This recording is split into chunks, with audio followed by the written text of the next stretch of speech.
range of things fought, turn surmidity. There's just a things my creed.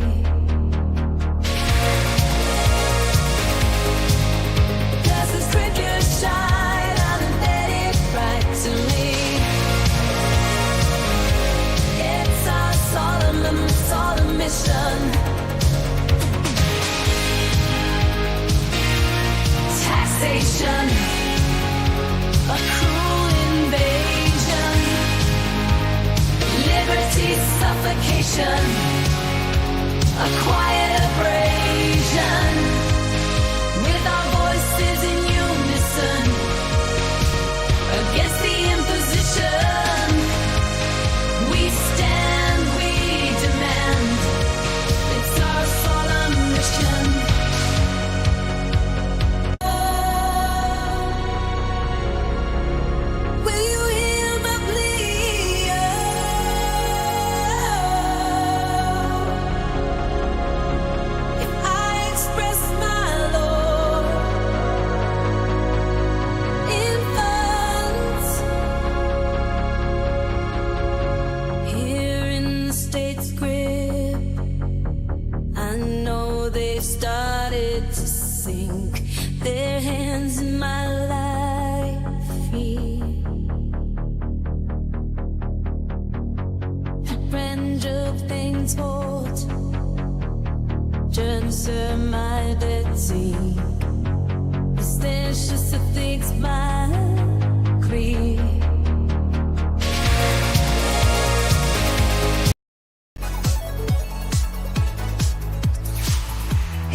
Raise the banners, let liberty reign in the heart of America, break the chains.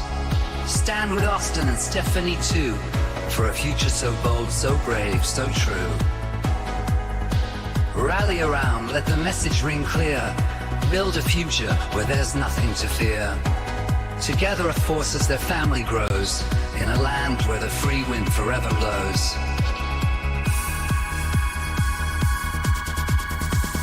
Together we rise, our voices unite, around Austin and Stephanie, champions of right, with hope in our hearts, and eyes on the prize. We'll craft a world where freedom flies.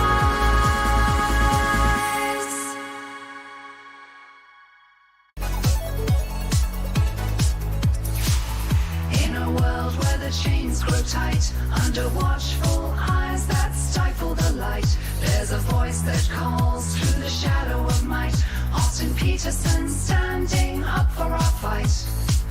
Raise the banners, let liberty reign in the heart of America. Break the chains, wake up, it's time to claim our right with Austin. Good morning, Rise and Freedom. I'm Austin Peterson. You're watching and listening to the Wake Up America show at wakeupamericashow.com. Did you get any sleep last night with those storms? Ugh. No, God! No, Yeah, I didn't. God, please, no! No! And severe thunderstorms battered the Midwest last night. Stephanie and I right in the path. Some tornado activity even was reported around the state, including down in Oklahoma as well. Right in the path of the storms. Woke us up at 2 a.m. last night. We got all the dogs, and I'm standing there with a pregnant wife thinking to myself, well, now's about the time when it might be a good idea to have a basement, but no basement in that house. Maybe time to consider a move. I don't know. Hope that you all weathered the storm last night and maybe you got a little bit better rest than I did. But who cares? It's the Wake Up America show, and I'm a morning person. And as soon as this is over, I will go home and I will sit in my easy chair and maybe snooze for like 20 minutes. How's that sound? Oh, welcome. If you were to walk into a forest and you were to meet Austin Peterson, would you feel safe? What if you were to walk into a forest and you ran into a Kermode bear? Would you rather run into Austin Peterson in the forest or a Kermode bear? Well, I'll pose that question to you. You can answer that with the text message at 573-319-1586. That's 573-319-1586. If I seem a little slow today, it's probably because of the weird sleep, because of all the storms last night. I was kind of concerned about my pregnant wife and the dogs. So if I seem a little out of it or just kind of stranger than normal anyway, then yeah, it's probably because of that. But we've got a lot to talk about today. We've got great guests and great topics per usual. We're going to hear from Camelia Peterson this morning at 8 a.m. Central Time. I want to talk to her about a couple of stories. One, I want to get her take on that Missouri Republican convention that happened over the last weekend where everybody was kind of butthurt at people like Ben Baker, who was on yesterday, and myself. Camelia was sort of what you might call an impartial observer who was there, and I want to get her take on what went down because some people were kind of mad at her. And we'll talk about what went down there. Thank you to Levin214 for the donation to start off the day. Well, Austin and Stephanie, and thank you to Urs Mommy as well. We appreciate you very much. Get used to no sleep, Austin. Once the baby comes, no sleep for you. Yeah, that's what I was kind of thinking last night. I was like, yeah, just get used to this anyway. So it is what it is. Yes, you guys are $15 towards the $60 goal of the bonus content. And once I get my butt in gear, I will come up with a way to show you on the screen how much you have raised towards the total. But as it is right now, I do have a little running tracker that I can see behind the scenes. You can also make a purchase at ap4libertyshop.com if you want to unlock today's bonus content. So far, we've unlocked it every single day. You guys have been very generous. Thank you very much, helping to help us to put a few extra bucks away before the baby comes. One listener texted in and says, I fell to sleep during the thunderstorm. I don't know how you slept during that, but I was nervous for the family. So the storms were not fun, said Cecilia. We had a tornado warning, woke me up, lasted for like 5 minutes at 11-ish, but just enough to keep me up until 1. Yeah, I know. It was a nervous Nelly night last night. Thank you all for tuning in. It's going to be Frat Boy Summer this summer. God bless the patriotic frat boys. I reached out to the author of this article yesterday to get her on the show. She does follow me on Twitter, so I thought maybe I'd be able to get her, but she might be a tougher person to book than I expected. I've never spoken to her before. Her name's Miranda Devine over at the New York Post. She wrote an op-ed that caught my attention. You know how I am. Frat Boy Summer is this year's backlash against an epidemic of arrogant, entitled women. And Austin and Stephanie, champions of rights. Yeah, Frat Boys Summer this summer. Behold the frat boys unapologetically saving old glory, singing the national anthem, chanting USA, USA, and rudely ridiculing the campus freaks who parade around in Hamas colors and barricade themselves in university buildings. Oh, I already love this. And Austin and Stephanie, champions of right. We're going to talk about the Frat Boys Summer, good old Frat Boys Summer at 7:30 a.m. Central Time. It's just going to be you and me hanging out. I don't have a guest at that point. I thought I'd get Miranda Devine, but you know what? I've started to try to stop booking guests in the first hour of the show so that you and I can just kind of hang out together. right? Because, I do a lot of interviews, and it's good to hear what other people think about things. And, I'm certainly not the most interesting person in the world. That's why I have guests, right? But I think I'm interesting enough to keep your attention for at least the first hour. So it's just going to be you and me, just you and I. Sharing a show together, we'll be a friend, just you and I. So you and me, the first hour, frat boys. We'll talk about frat boys at 7:30 a.m. Central Time. But before we do, I thought I'd start at the top of the show with a really interesting piece that I found a couple of days ago that I've been saving up for you for a good time to talk about. What happens if a U.S. presidential candidate dies? Don't laugh. Okay, it is funny. Americans are bracing for a rare presidential rematch between the two oldest candidates in U.S. history, 81-year-old President Joe Biden and the 77-year-old former President Donald Trump. And did you see that Bernie Sanders, isn't he like 86? He's like 86, and I saw that he filed to run for election again. Another 6 years term. How old? Wait a minute. Let's just see. How old is Bernie Sanders? How old is Bernie Sanders? 82 years. So Bernie Sanders is 82. At least Joe Biden, if he lives, he's only got a 4-year term. Bernie Sanders has got 6. I don't know. That seems to be pushing it. Once you hit 80 years old, is it really a good idea to be running the country? You know what? I tell you what. Maybe I'm wrong. Maybe the geriatrics should be running things. Let's take a listen. Let's check in on Joe Biden. How's he doing? There's always have been compelling value sets, the visions of America. One of those value sets is revenge and retribution. Wait. Say that one more time. There's always have been compelling value sets, the visions of America. One of those value sets is revenge and retribution. Okay, well, yeah, sure. Sounds fine. Everything's fine. You know what that sounds like to me? No offense, but it sounds like fucking commie gobbledygook. Thanks, Norm. Thanks, Norm. I don't know. 82 years old and running for re-election.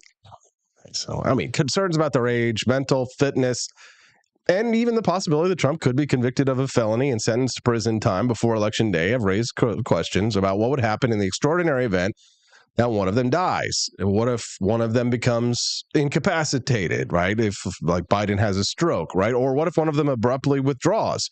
What's the process for their replacement to step up? Thank you to Quest Fanning for the $2 donation. Says at the hookah bar across the street from our old apartment, they turn the music down and then 1 a.m. pump it up again. Oh, what does that have to do? I don't know. I don't understand, Quest. Another listener is texting in at 573-319-1586, and you can do so as well. But I will save reading that text message for a moment. Cecilia says, geriatric presidential race. This is always fun, putting the country in the hands of a senile old man. Yes, it is. But in America, we can do anything. America is a nation that can be defined in a single word. I was going to excuse me. Exactly, Mr. President. So what happens if the worst case scenario were to occur, right? If Biden, as the sitting president, were to die, then of course Kamala Harris would pick up the spot, right? She'd assume the powers of the presidency under the 25th Amendment. But replacing Biden or Trump as their party's presumptive nominees for president, which is, this is a hypothetical, this is more complicated, right? So in the event of an unforeseen vacancy, party rules, state and federal election laws, and the U.S. Constitution would guide what would probably be a very messy process. But what happens if Biden or Trump need to be replaced? Well, the answer it depends largely on when it happens. So, is it after the party's nominating convention? Is it before Election Day? What if the winning candidate is no longer able to take the oath of office? The timing of the president dying or the presidential candidate dying matters a lot in this process. So if the unexpected occurs, the job of replacing the presidential candidate would fall to 10,000 people that nobody has ever heard of. This is according to a spokesman that Yahoo interviewed from the DNC. So collectively, the 10,000 people who would choose the president will represent convention delegates, members of the party's national committees, the 538 members of the Electoral College, and the 435 members of the House of Representatives. So each plays a relevant role at different stages of the election process. So last weekend, when I was talking to you about me being at the Missouri Republican Convention, we voted at that convention to send, I think, either 11 or 13 delegates to the National Convention in Milwaukee. So if President Trump were to die today, not saying he should or that I want him to, I'm just saying if he were, then those delegates would go to the National Convention and then choose another presidential candidate at that time. Now, Biden and Trump right now, they've both secured enough delegates to be their party's nominees when they go to the conventions, but it's not official yet, right? Neither has been formally selected until the conventions happen. So the Republican convention happens in Milwaukee in mid-July. The Democratic convention will take place a month later in Chicago. But before then, there's still these caucuses, conventions, like what happened here in Missouri last weekend, and we're still electing delegates to send to these conventions. So if Biden or Trump were to die or withdraw before being formally nominated, the delegates arrive at the convention, and then they would essentially be uncommitted. So a replacement nominee would probably be chosen at the convention. It would probably be a very messy floor fight, right? Imagine frantic horse trading, backroom dealing, public speech making. You could see Ron DeSantis come back. You could see Nikki Haley come back. You could see Vivek Ramaswamy come back, right? You could see a lot of people. You could see people that we've never even heard of before, popping up, right? Kristi Noem's like, I'll shoot them all. She comes out on stage. She's like, I'll shoot you like I shot my dog, right? You never know.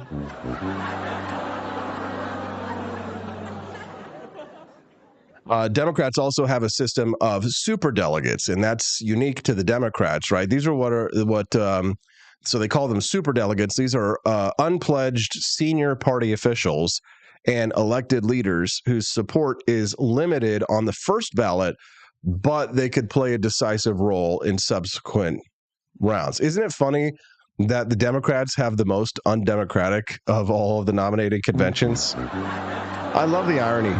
Super delegates. You're not just a delegate, you're a super delegate at the convention.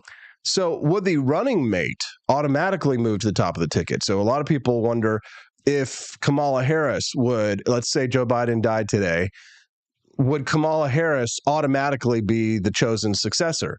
No, neither Harris nor Trump's eventual vice presidential pick would automatically become the nominee. But delegates tend to be people with a degree of loyalty to the candidate or a party. So in all likelihood, the running mate would emerge as a strong contender for the nomination. So Kamala Harris would not be a shoo-in for the spot, but she would definitely be a contender. So presumably a Biden delegate would be open to supporting Harris, who in the event that Biden has died or falls critically ill, would already be serving as president. So if a vacancy emerges, it is possible alternative candidates would step forward, like Gavin Newsom or Gretchen Whitmer from Michigan. So, but on the Republican side, Trump hasn't chosen a running mate yet. So the runner-up for the Republican nomination was Nikki Haley. And she was very unpopular with the party's base. I think she would struggle to win over Trump delegates if Trump were not the nominee. So, has something like this happened before is a question, right? So most people aren't going to remember the 1968 Democratic primary. I did talk a little bit about it the other day at the Democratic convention when they nominated Hubert Humphrey. President Lyndon Johnson announced he wasn't going to seek re-election. Weeks prior, Senator Robert F. Kennedy had launched his campaign for the party's presidential nomination. He was assassinated in June after he won the California primary by Sirhan Sirhan. Johnson's vice president Humphrey eventually accumulated enough delegates through the support of party insiders to win the Democratic nomination.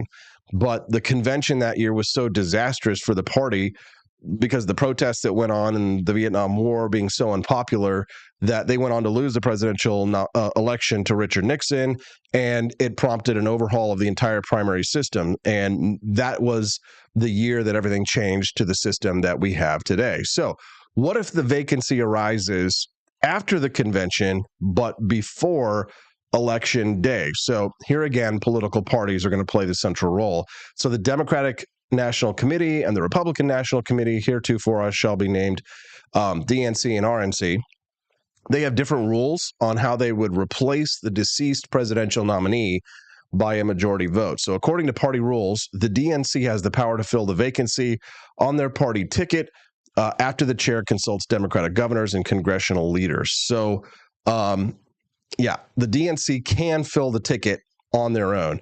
The RNC would reconvene a national convention or select the alternative candidate itself. So more than likely, the Republicans would convene again. So the parties would probably consider the running mate, but there's no guarantee. So if there were enough time, the replacement candidate might appear on the ballot, but different states have different filing deadlines, and several states begin mailing their ballots as early as September. So you could be voting for a dead Republican or a dead Democrat on your ballot, in theory, because of the way the state election laws work. You might be voting for Donald Trump, but your vote for Donald Trump is really a vote for, Ron DeSantis or what have you, right? So that would be really weird, right? And there's precedent for weird things like this. For example, here in Missouri, we had, I'm going to forget their name, but we had a man who was running for governor, I believe, here in the state of Missouri. Gosh, my memory is fading. He was killed in a plane crash. And so everybody went and voted for the dead guy on the ballot. And the Democrats replaced the dead guy with the dead guy's wife. Well, I think it was Mel Carnahan. Was it Mel Carnahan? Carnahan plane crash. Yes, Governor Mel Carnahan was killed in a plane crash on his way to a campaign event. He was posthumously elected.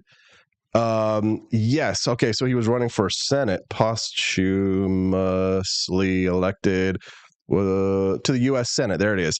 So yes, in 2000, he ran for the U.S. Senate against incumbent John Ashcroft.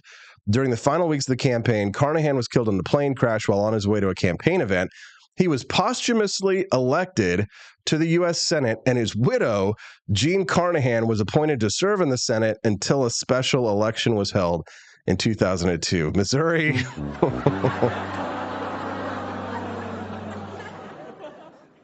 Missouri just loves keeping it weird, I guess. So anyways, if you're just tuning into the Wake Up America show, good morning. I'm Austin Peterson. I'm talking about what happens if one of the presidential candidates were to die before the election or just after the election. We're talking about what the process is, who would eventually become the nominee of their parties, depending on when the candidate were to die. And the reason we're talking about this is because we're talking about very old people. We're talking about geriatrics running for president of the United States and what might happen there. So in Missouri, there was a precedent set where we elected a dead guy, his wife was appointed, and then there was a special election. So interesting because, in 2000, he was running against John Ashcroft, former Attorney General of the United States.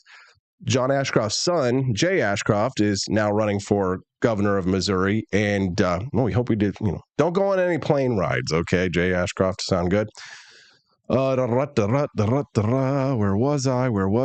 If the president dies, if the presidential candidate dies, where were we? Lost my spot. There we go. Okay, so there we go. So, if it says Biden-Harris on the ballot, and if Biden dies, then you should interpret that as like Harris-Booker, right? So that would be what might emerge. The Democrats would just put up their own candidate. The Republicans might put up someone that they just choose at another convention, right? So, has that ever happened before? No, but not on the national level. But there are some examples of how this might play out. In 1972, the Democratic vice presidential candidate, Senator Thomas Eagleton, was forced to withdraw from the ticket after the convention following reports he had been treated for mental illness. So the Democratic National Convention Committee convened a meeting in Washington to select Eagleton's replacement, Sergeant Shriver. So experts also looked to 2000. That situation that I just talked to you about when Mel Carnahan died weeks before the election in the plane crash, right? We already covered that one. Could Congress delay the election if a presidential candidate dies? It's possible, but it's improbable. The date of the election is set by federal law, the Tuesday after the first Monday in November, which is 5 November. So both chambers of Congress would have to approve a measure delaying the election, and the president would have to sign it, unlikely in a divided government. So even if it were to happen, Congress could only push the election by a matter of weeks because the Constitution states that a president's term shall end at noon on the 20th day of January. So what now move on to, let's say that the presidential candidate doesn't die, but what if they're like Biden and it's like... America is a nation that can be defined in a single word. I was going to put him... So what if the candidate is incapacitated, not dead, like Biden has a stroke, right? So the timing would still matter.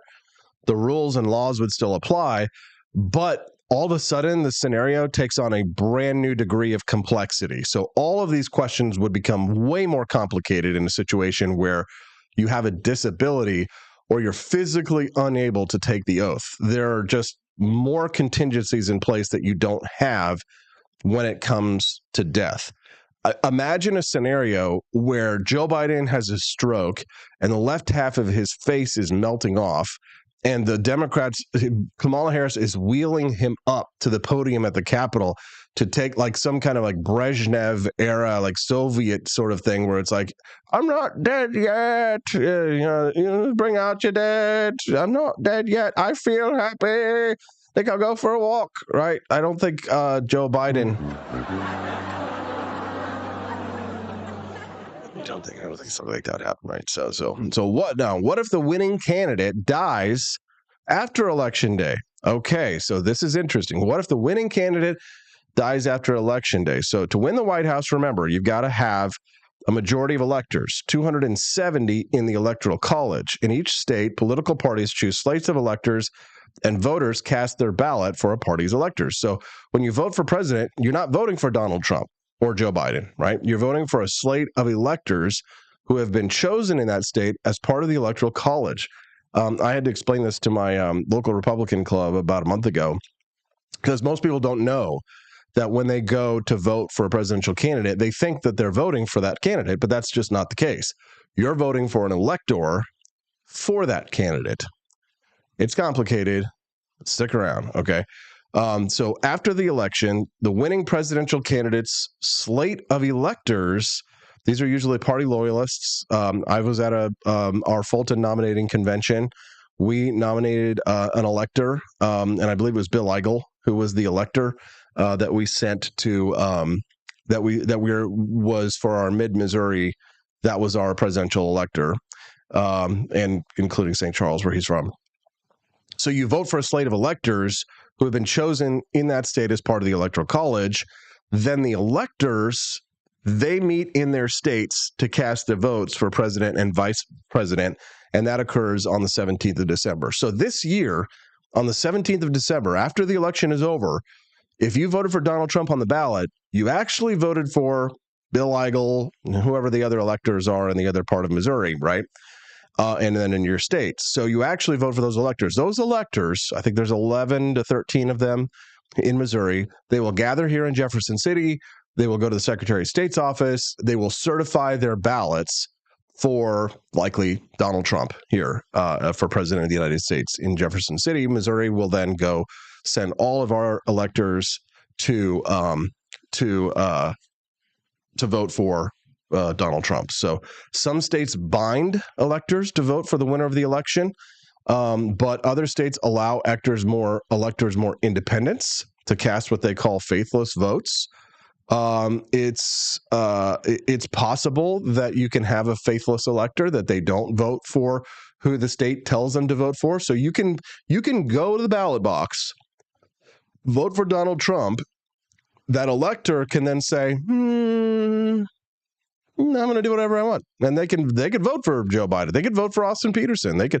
I got contacted in 2016 by a faithless elector because they were interested in potentially voting for me for president of the United States in the Electoral College.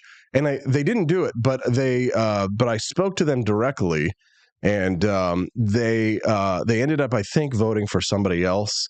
But they were just conflicted about their support for, I think it was a Donald Trump elector, and they were looking for just a good cause to get people to rally around. It was a conservative, so that can happen. Faithless electors happen all the time. As a matter of fact, it was the very first time that a Libertarian Party, I think the only time that a Libertarian Party candidate has ever gotten an electoral vote, was Tony Nathan. It might have been 1972. Tony Nathan was the vice presidential pick for the Libertarian Party in the 1970s, and a faithless elector voted for Tony Nathan just as a show of, what the hell. Right? So if the electors haven't met when the vacancy occurs, then they would strongly be incentivized to coalesce around a replacement candidate designated by the party. The running mate would be an obvious choice, but not the required one. So, if the president or the presidential candidate dies before the electors meet, right? So you could go, and if on November 7th, you vote for Joe Biden, and then before December 17th, when the electors meet, if Joe Biden dies, then the electors, the presidential electors, remember, we have electoral college. These are the people who actually choose the president. Then the ones, let's say he wins Massachusetts, which he will, then those electors could then vote for essentially whoever they wanted to. But the party, because their electors tend to be party loyalists, the party is probably going to tell them who to vote for, or they're going to gather together in a convention in, wherever, and they're going to come up with a new nominee. So if the president dies between the time he wins the national election and when the electoral college meets, then those electors can vote for whoever they want, typically, if they're not bound, right? So is this all making sense? I'd love to hear your thoughts about this. Send me a text or a question, if you like, at 573-319-1586. Again, the text lines are open at 573-319-1586. Looks like so far today, we have raised $15, $20, $22, $30, $24, $24 towards our $60 goal. Thank you very much for that, to unlock today's bonus content. If you'd like to see it, don't forget to get in those Rumble rants or visit apforlibertyshop.com. There's some really exciting news coming for AP for Liberty Shop, by the way, guys, that I can't tell you about just yet until the ink is signed. But I think it's really cool, and I think it's going to be a big turbo booster for us to grow the Wake Up America show. So I'll keep an eye out for some news on that front very soon. All right, so just to finish this off, so when the president dies, or when the presidential candidate dies, really matters in regards to the succession. So what happens if the winning candidate dies before Congress declares a winner? So a newly elected Congress meets on January 6th. They're supposed to certify the results, right? January 6th. Oh, no.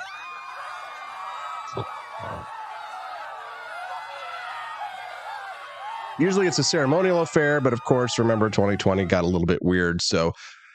So there are concerns about how Congress would handle that. What if the electors certify the election, or the electors vote for the person, and then there's the certification process on January 6th? So if the presidential candidate wins in November, the electors vote for them in December, and then they die before January 6th, then we have a situation on our hands again, right? Congress would then be operating in uncharted territory. There is no precedent for this. No winning presidential candidate has ever died in the period between Election Day and the inauguration on January 20th. But there is one example of a losing presidential candidate dying after Election Day. So Horace Greeley in 1872, he died after he lost to Ulysses Grant before the casting of the Electoral College votes. So although his death didn't affect the outcome, there was a debate over what to do with the 66 electoral votes that he won. So most electors chose to cast their votes for another candidate, and then Congress chose not to count the 3 votes that were cast for the deceased Greeley. So that's as close as you can get to a situation like this. So There's a lot to go through on this. If you have questions, let me know. I'm going to take a quick little break when we get back. Frat Boys have saved summer. We're going to talk to Camellia Peterson at 8 a.m. about lady killers. At 8:30 a.m., we're going to talk to Corey DeAngelis about leftist lobbyists in Missouri posing as grassroots conservatives to kill education freedom on the Wake Up America show at wakeupamericashow.com. Expanse of time, a year might seem like a mere moment, but oh, what a year it's been. In September 2022, Austin and Stephanie Peterson embarked on a journey to wake up America. They began humbly, with just 20 souls tuning in, learning, listening, and though challenges arose, like the looming shadow of YouTube demonetization, their spirit never waned. And now, thanks to you, thousands rise with the sun to join them, to listen, to engage, to be a part of a community. So here's to you, and to wake up America, for memories shared, for friends made, for the journey ahead, and for never, ever forgetting to rise and freedom. Happy anniversary. I'm Donald Trump, and I approve this message. Believe me, Austin Peterson is the best. He's got the greatest Wake Up America show I've ever seen. Whenever I tune in the mornings and watch the live stream, let me tell you, he has got the absolute best content. I love his guests. It's just a total blast to watch, and I highly endorse and recommend the Wake Up America show. It's terrific, believe me. Is the outdoor your home about as exciting as a library? Then spice it up and unbore your space with our custom metal signs. Crafted with love and a bit of libertarian magic, you can customize your own metal sign at ap4libertyshop.com. So head to ap4libertyshop.com, customize your own metal sign today.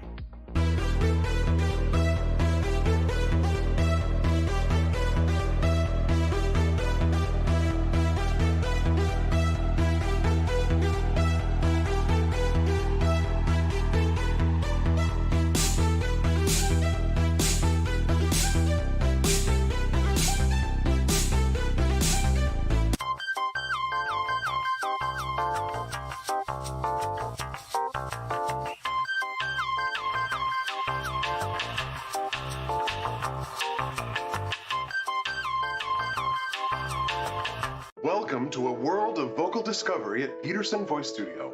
I'm Justin Peterson, here to guide your musical journey. Envision a place where your voice reaches new heights, where every note tells a story. We embrace all singers, from the enthusiastic shower vocalists to aspiring stars, ensuring each voice finds its unique rhythm and tone. Are you ready to elevate your voice? Visit petersonvoicestudio.com and sign up for remote lessons tailored just for you. Let's begin this melodious journey together.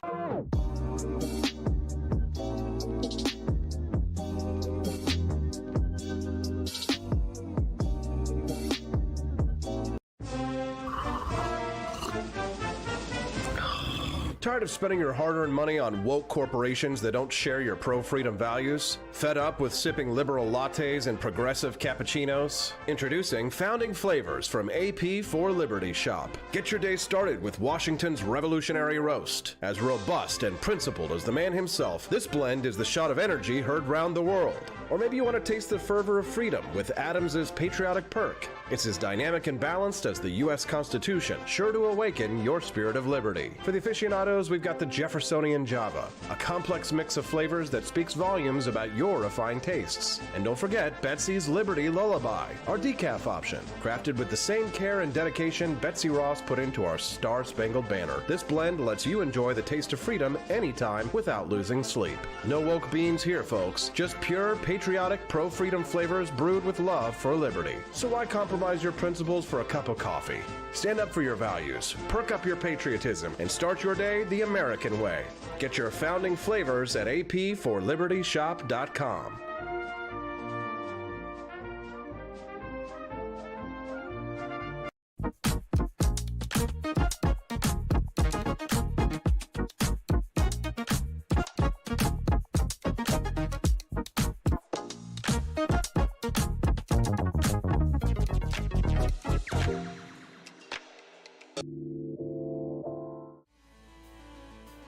Good morning, Rise and Freedom. Welcome back to the Wake Up America show. I'm your host, Austin Peterson. Glad and thankful to have you here. How's everybody doing? Looks like we lost Er's mommy. She had to run. Very busy. That's okay. We'll hope to see her again real soon. Will Run Riot joining us live, as well as Mighty Megatron. How you doing, Andy Opperman? Nice to see you, brother. Hope you're doing well. What else we got over there? In Jam, Bluetrike, Barney Styles, Mongoose, 87. Lovely. Richard Bell, Joni Rankin. Good to see you, brother. And sister, excuse me. I'm just so tired. Those storms last night messed me up. Glad to have you all here. Don't forget, if you haven't already, click that like button. We'd love to have you come back here and join us on the Wake Up America show. The show streams live Mondays through Fridays, 7 to 9 a.m. Central Time. We'd be glad to have you come back here and join us on the regs. Again, Monday through Friday, 7 to 9 a.m. Central, here on Rumble, on X, Facebook, pretty much everywhere you can go, right? All right, well, let's talk about it. Frat Boy Summer is this year's backlash against an epidemic of arrogant, entitled women. Hey, those are my words. Don't get mad at me, ladies. That's Miranda Devine's word. Behold the frat boys, unapologetically saving Old Glory, singing the national anthem, chanting USA, USA over all those rude protesters. You love to see it. Let's take a look and some of the pictures up there. Pull it up right there. There we are.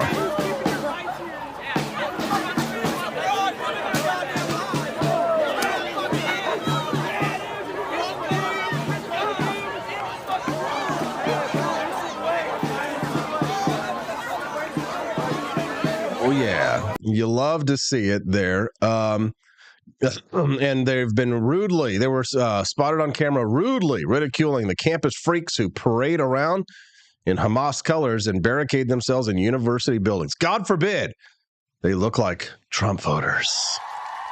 What's up, Grixis? This display of irrepressible masculinity erupting in Gen Z and is an affront to the grand societal feminization project of the left, which has only itself to blame. Frat Boy Summer is this year's backlash against an epidemic of arrogant, entitled women who have been coddled all their lives and think they're smarter and more important than they really are. You love to see it. I'm reading a column here from Miranda Devine over the New York Post. So these are a woman's words, ladies. Don't get mad at me. It is a manifestation of the growing political divide between men and women that has been evident in polls for some time. There is a 10-point gap on most issues between men and women. Young, unmarried women, in particular, skew very left, while young men are markedly becoming more conservative. Get it, boys.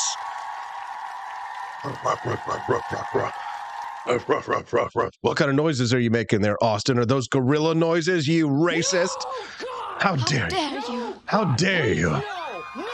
Were you making gorilla noises, Austin? Like that young man at the University of Mississippi who's in trouble now? They're calling him a racist? No. Well, many people claim the noises, this is a tweet, I'm stealing this. Many claim the noises made by Ole Miss frat boys were monkey noises and were racist.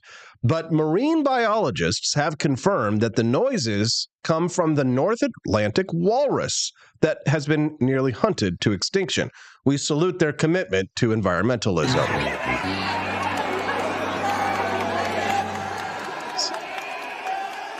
See, he's not doing gorilla noises. She quite clearly resembles the North Atlantic walrus.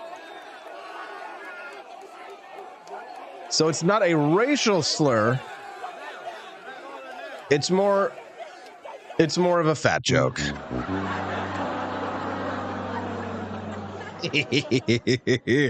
There's a photograph for the summer right there. A photograph tells 1,000 words. You know what this is? Why people are so excited about this? Because, Americans, we are desperate for real acts of courage.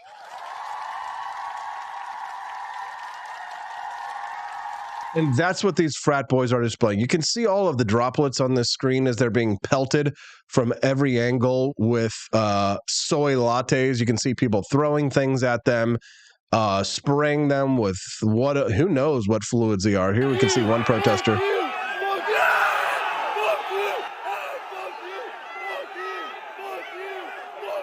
That's assault, brother. I mean, that's assault, Zazers.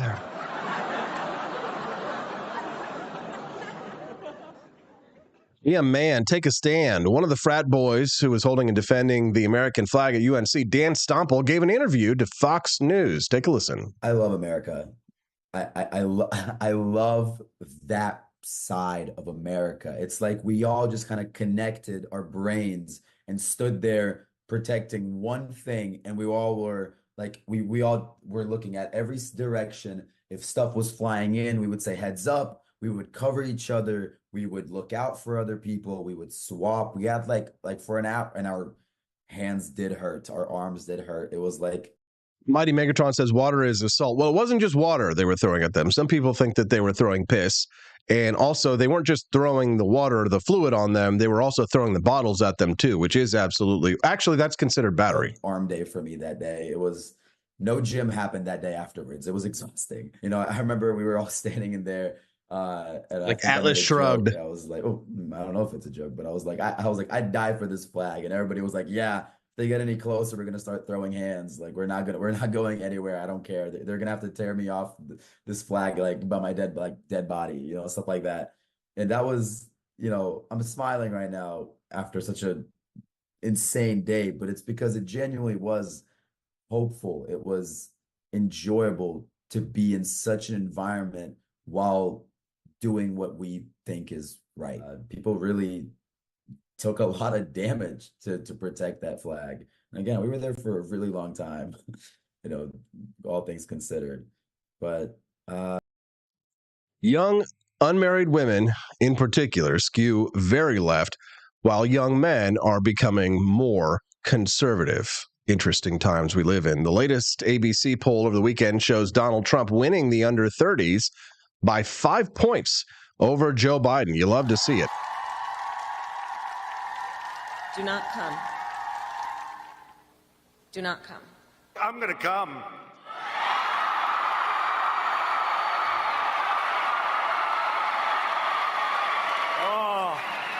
Now, how is Donald Trump winning the under 30 set by 5 points over Joe Biden? Well, that was entirely down to Trump's huge advantage with young men, 54% to 43%. Yes. You love to see it. Young women favored Biden by 3 points, 44% to 41%. Still, that's actually pretty anemic if you think about it, right? So considering all the whole Handmaid's Tale propaganda that's going around, that's being thrown at these young ladies about abortion and Trump's beastly ways and Greta Thunberg. How dare you? It's a nightmare scenario for Joe Biden, who has been counting on the youth vote to win him an election like it did in 2020. That's why all of this desperate pandering to Generation Z and the student loan forgiveness, rescheduling of marijuana. I'm going to put you all back in chains. Okay, Mr. President. The president is splashing around billions of taxpayer dollars on the student loan debt forgiveness plan. He's championing trans kids as the greatest heroes of their generation. The weed thing. He's inviting TikTok influencers to the White House. He's doing everything he can pandering to Generation Z. You know, this is not your granddad's Joe Biden. He's now hip and young and cool, but none of this is going to close the ideological quiff between the two sexes, right? And it has a lot to do with the unjust treatment of boys and young men in recent decades, especially on college campuses. We're going to talk about that with Camelia Peterson, 8 a.m. too.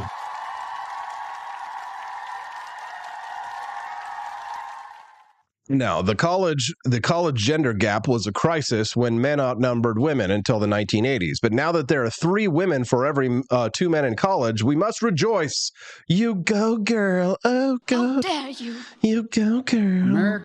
Look at her. And look at her. She looks like she's 19 years old, sitting there with like a little lady with her legs crossed. Yeah. Now there are 1 million fewer men in college than in 2011, with 1/4 of male Ivy Leaguers identifying as LGBT. It's sexual reparations in which nobody had a say. There is a cohort of women who are giving the fairer sex a bad name. These toxic femmes gobbled up the unjust privileges of affirmative action and the punitive fakery that the Me Too movement became, and then found they were more miserable than ever. So they doubled down, offloading their blame onto the toxic patriarchy or toxic masculinity or whatever.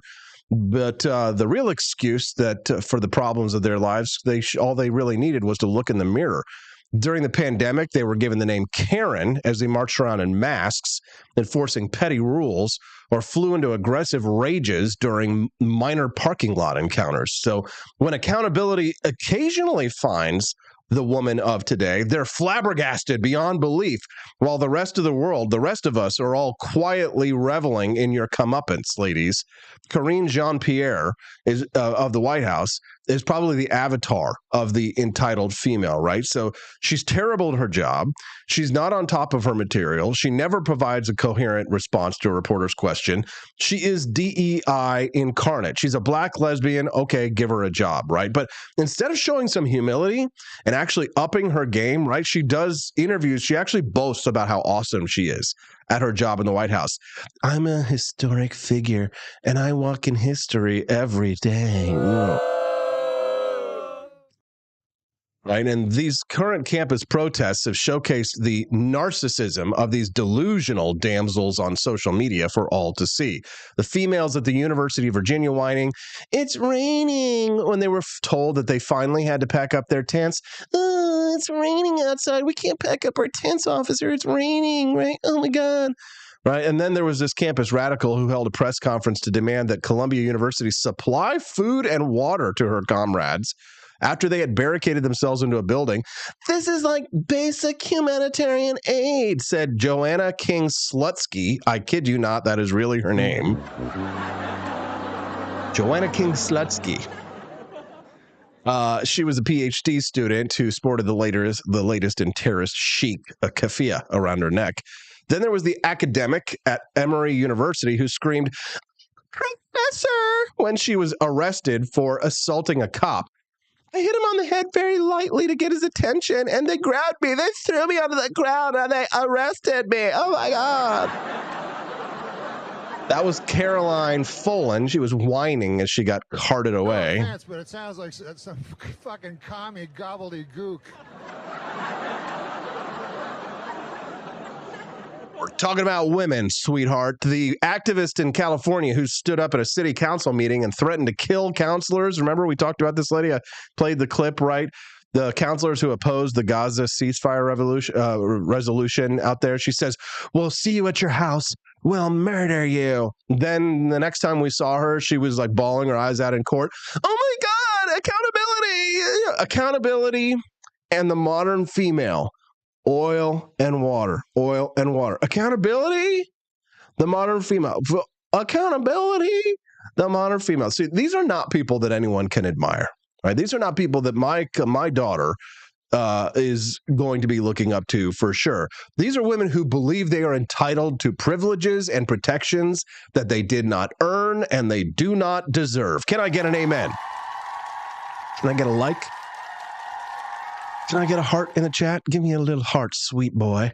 The losers in this equation of toxic female privilege, the gynocracy, have been young men, especially if they are white and heterosexual and wish to remain male with their genitalia intact. How dare you? Yes, they are the new forgotten people, derided for who they are. Since they have nothing to lose, and nobody has earned their respect, the frat boys will be as rude and obnoxious as they like. God bless them. God bless America. If their intrinsic maleness is offensive to these young women, why even bother trying to be polite or chivalrous? Instead, lean into your power, just like Donald Trump does. When they say, Do not come.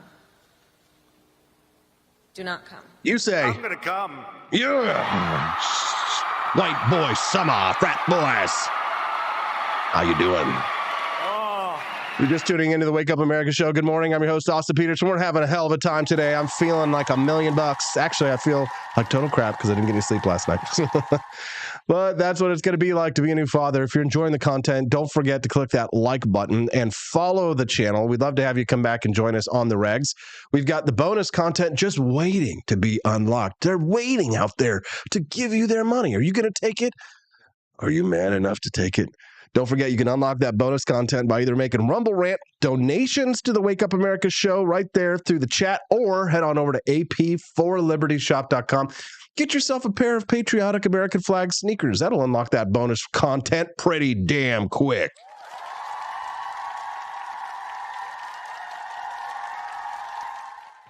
Head on over to ap4libertyshop.com. That's AP, the number 4, ap4libertyshop.com. And while you're there, we're going to go to a commercial break here in just a couple minutes while I go get Camellia.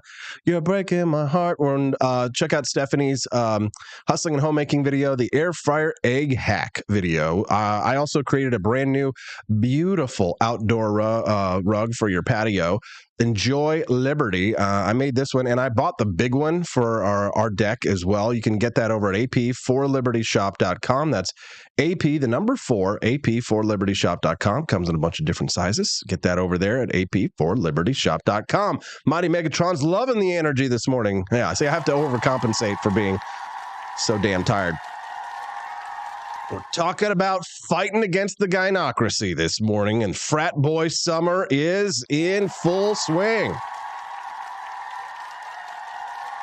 Out on the street and the pavement, it's a frat boy summer.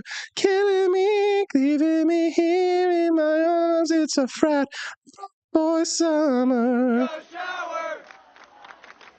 a shower. Take a shower. Take a shower. Take a shower. Take a shower.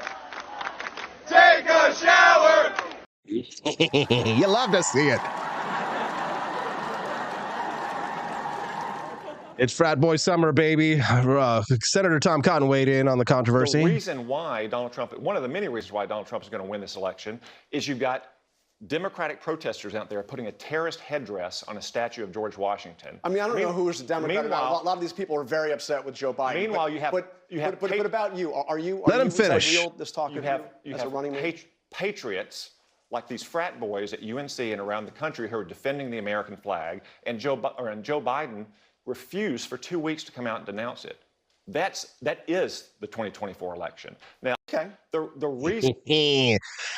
Don't often find myself agreeing with Tom Cotton on things. Frat boy summer, baby boys. It's cool. Frat boy summer, leaving me. This is my the funniest like headline to this video that I've seen of these frat boys. Because they're all trying to say, check out this Lizzo character coming up on him. They're all trying to say, this guy right here on the right, saying he's making gorilla noises at her. But I think it's very clear. As I said, God, I love those American flag overalls. I'm going to get those for ap4libertyshop.com. Just mark my words, okay? See, many people say that the Ole Miss frat boys were monkey noises, that they were racist, but that's not true. As this Twitter poster said, marine biologists have confirmed that the noises the frat boys were making came from the North Atlantic walrus. We salute their commitment to environmentalism. All right, it's time for Camellia. Are you guys ready to have some fun? This beat is sick. She's going to take a ride on your disco stick. The Wake Up America show will be live in 5. Check out ap4libertyshop.com. Do a little shopping during the break. Unlock that bonus content. Don't you want to see it, baby? We'll be right back with Camellia on the Wake Up America show at wakeupAmericaShow.com. The Cantina crew, this is Elon Musk, the CEO of Twitter. And I just want to say thank you for watching the Wake Up America show. I've decided that Austin Peterson will be the new CEO of Twitter.com, effective immediately. First thing to do, though, is I've got to go and blast off into space.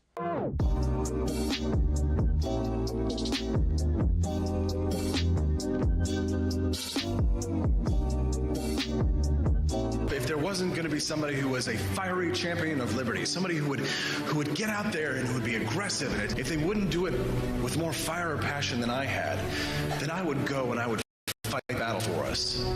I've fought for the principles that we all share. Parties tend to be secondary to me. We're here because we believe in the principles of liberty. I am not a perfect messenger, but I think I'm a damn good one. This is a replica of our first president's flintlock pistol. You have my full support, my respect, and my gun.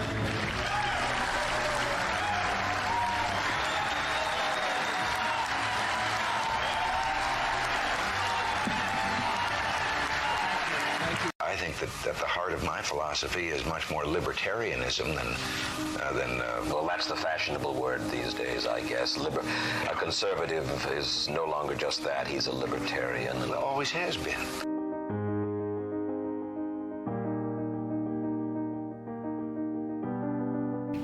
Yet any time you and I question the schemes of the do-gooders, we're denounced as being against their humanitarian goals. They say we're always against things, we're never for anything.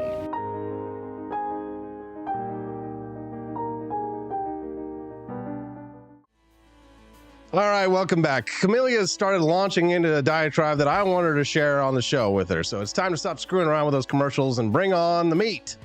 She's probably going to object to being considered a piece of meat, but she's a lovely piece of meat. She's Camellia Peterson, joining us live right now. We're not related. We're just friends. Welcome to the Wake Up America show. Hey, CJ. Hey, good morning. How you doing today? It's good. I saw like all the energy on the show, and I logged in just a few minutes ago because I missed a lot of it because I was doing another show earlier because people are talking an awful lot about stuff in Missouri right now, and my phone's ringing off the hook. Your phone's ringing off the hook, Camellia. Everybody wants a piece of Camellia this morning. I'm glad I get her for at least 15 to 20. Camellia, why is everybody calling you on the phone? Telephone line? Well, I think, so you've talked already on the show yesterday some about the Missouri State GOP convention that happened. And, I posted my pretty mostly objective view of it. And so I think my perspective on it is something that a lot of people have been thinking and are not always in the position to be able to say out loud. Okay, which is what? Well, like how to sum it up. I mean, I think so one of the things that's been happening is and this is somebody just called me about this is on a show that I was just on before this. One of the things I had mentioned that in this convention, one of the most interesting things I observed that is just fascinating is that there's this whole MAGA movement, right? And there's, I would say almost everyone there, not everyone, but almost everyone there would consider themselves a Trump supporting MAGA, loyalist, so to speak.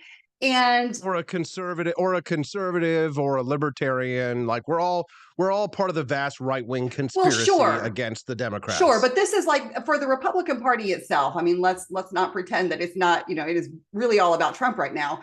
And the thing is like, but in this convention, there were these two groups of people essentially that kind of boiled down to what they call grassroots MAGA and establishment MAGA.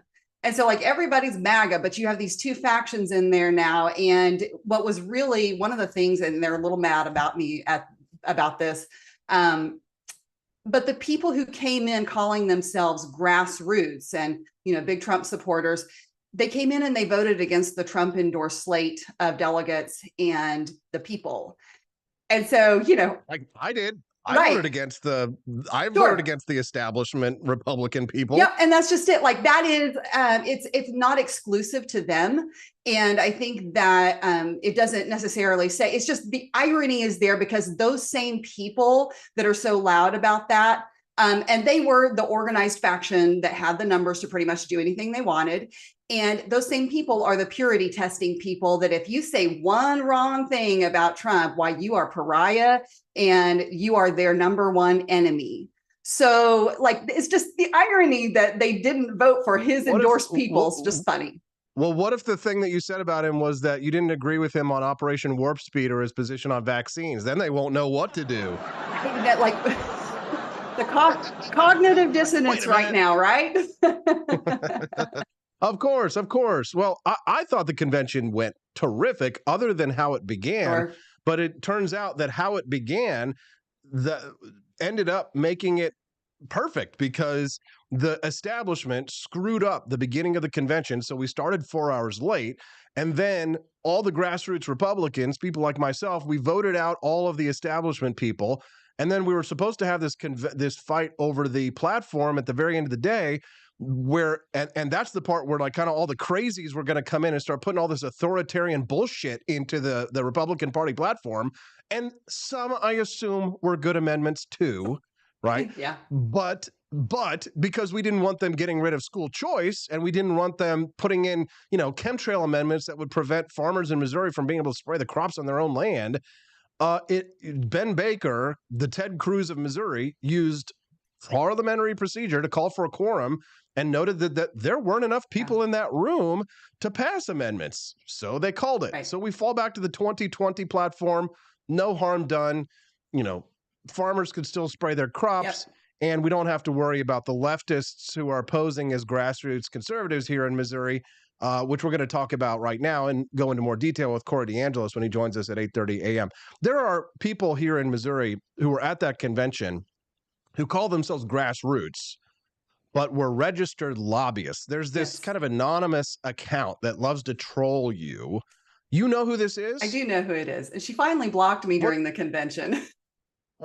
What's her name? Her name is Gail Griswold. And Gail Griswold. Yeah. She sounds like a Karen to the max. And I hate giving. Wouldn't be surprised. Well, I kind of hate giving her oxygen too. But the truth is like this is part of, and the backlash that I've been getting on Twitter. And by the way, who knew so many Missourians were on Twitter? I love to see it. But I know. Yeah, me too. We got so many new followers from like all these Missourians who came in. Usually it's like national people and stuff, but it's like now where I'm seeing I'm seeing Missourians coming out of the woodwork following like, what's going on? Hi, AP. Yeah, it's great. And and some of them are hate follows, and some of them are people who are like, I really agree with that, so, but the really interesting thing is like there's lots of trolls, and there are some trolls who've always who've been going after, me, my org, and everything else for like the last year and a half, and Corey DeAngelis. And the thing is they hide behind the social media, and it very often takes very little work to find out who it is in real life. Right. But this Gail Griswold character specifically, she runs an account, and she's solely dedicated to two things. One, to kill education freedom here in Missouri, and to troll you. That's what I've noticed.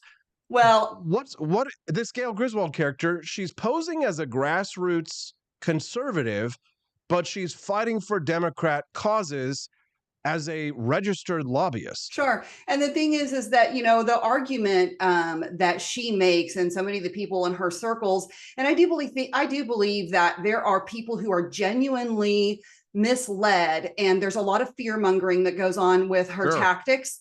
And people, to think that the government's going to come in and take over your homeschool because of something that we might do is a scary thing. So I understand that people's responses to her. I think that it is malicious intent on her part, which I think is what is so damaging. And the thing is that she has, when you drill down into what she's doing, it ends up being this vast, globalist conspiracy where, private corporations, school choice is just giving power to private corporations to come in and assert their own agenda into private schools. And the UN is going to take over your homeschool. And it's just, you cannot reason with that. And I keep telling people, you know what? There's only so much that we can control. And you know what we can control? We can control things here at the state level. And I'm not afraid of, the big bad boogeyman of UNESCO or whatever coming into my school, because the more control I give to parents to control their children's education, they can look for that, see that, we can expose it, they can walk away. That's the free market, baby. Wait. You're talking that they're trying to fearmonger that there are people out there who want to privatize education? Well, don't threaten me with a good time. Yeah. So, I mean, do they know what the platform of the National Party calls for the abolition of the Department of Education? Well, and they agree with us on that. There is at least that. Yeah. Yeah, but at the end of the day, let's be honest. A lot of these people are just rent seeking, right? This is about them protecting their little kingdoms, because let's face facts that the education system, they are some of the main employers in some of these small towns. They're terrified that we might actually hold some of these Republicans accountable for their poorly performing schools in their districts. For sure. And, when you talk about how you improve the education system, whatever, it's messy. And these are the kind of people who think that, I don't know what their goal is. Their goal is to maintain the status quo. That's what it is. Because if you think that, you're going to take on the monstrous bureaucracy of the public education system, and that's going to be the answer, and you're going to get that done, I'm sorry. I'd love to see that done, but it's not going to happen in my lifetime. Will I chip away at it? Yes. But we have to have external pressure to incentivize them to make those changes. But, people like this, they hide behind their social media and they're afraid to come out and actually have the conversation face to face. I can't tell you how many times over the last 2 years I've put my phone number out on Twitter, as she's been attacking me and saying, let's have this conversation. We agree on a lot of things. The only response is name calling and trolling. And at the convention Saturday, like, she's at it again. And I said, presumably we're both here at the convention and you could come say this to my face, but we both know you're not going to. I got blocked shortly after that. Caleb Vanderfelt's just texted in, said Camellia is two-timing with the Wake Up Mid-Missouri show. Heard part of her interview with the Zimmer Morning Crew. How dare you? How dare you? No, we love to share Camellia. Camellia has been on the rise. And so when you, it's like that Taylor Swift quote, people throw rocks at things that are shiny, and Camellia shines bright like a diamond. She joins us on the Wake Up America show Tuesdays and Thursdays, 8 a.m. Central Time. So if you like to hear from Camellia, make sure that you set yourself up a calendar reminder to come back and hear Camellia and I having a lot of fun talking, just bantering about what's going on in the world with news. Sometimes we talk about the battle of the sexes. Right now, Camellia and I are talking about what happened at the Missouri Republican Convention last weekend. Thank you to Andy Opperman, who just donated $25, says deification of teachers happens in both political parties. School choice will always meet bipartisan opposition. True, and we are going to talk about a public school teacher who got a little naughty with one of her fifth graders. We'll talk about that in just a moment. But Camellia, at that Missouri Republican Convention last weekend, it seems as if, yes, there was a lot of fear mongering that's going on. Like, I noticed that with even like some of my friends that I made in my Cole County delegation. They all apparently, like, the boomers have figured out how to use things like Telegram apps. So like they were all sort of like, coordinating with one another using these Telegram apps.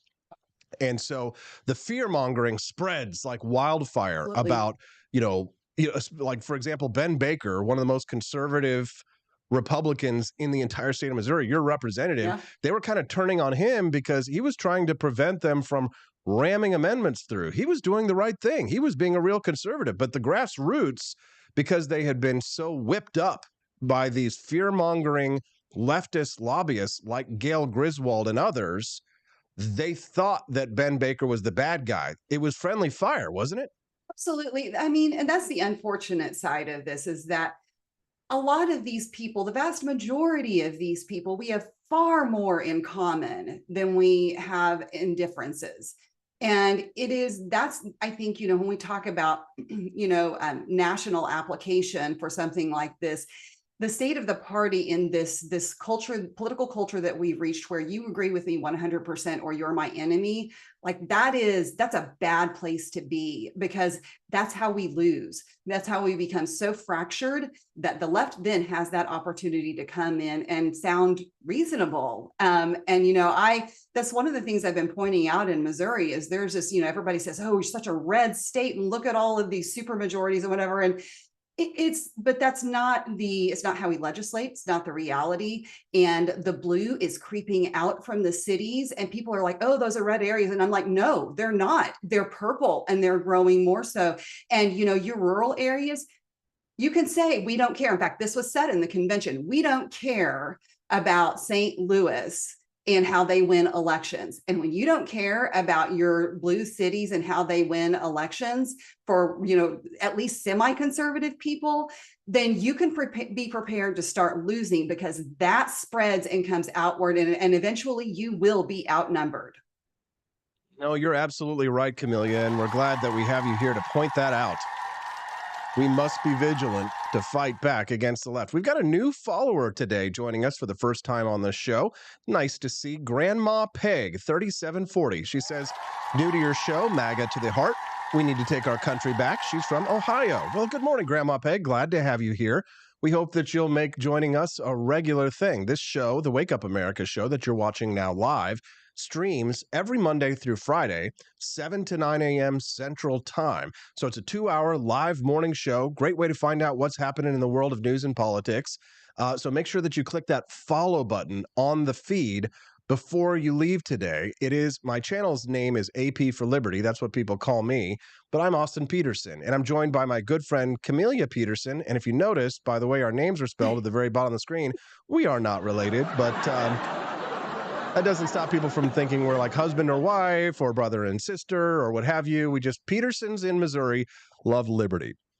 Camelia, is there anything else about that convention that you think is noteworthy that people should know, or anything of note before we move on to the next topic? Well, here's what I would say about it, because this is a question that's come up when folks have been calling me the last couple of days that, people are like, why should we care about this? Like, is this important? Is this significant? And that's the question. Like, does a GOP state convention matter in the big, picture of things? Does it affect state politics? Does it affect the average primary voter?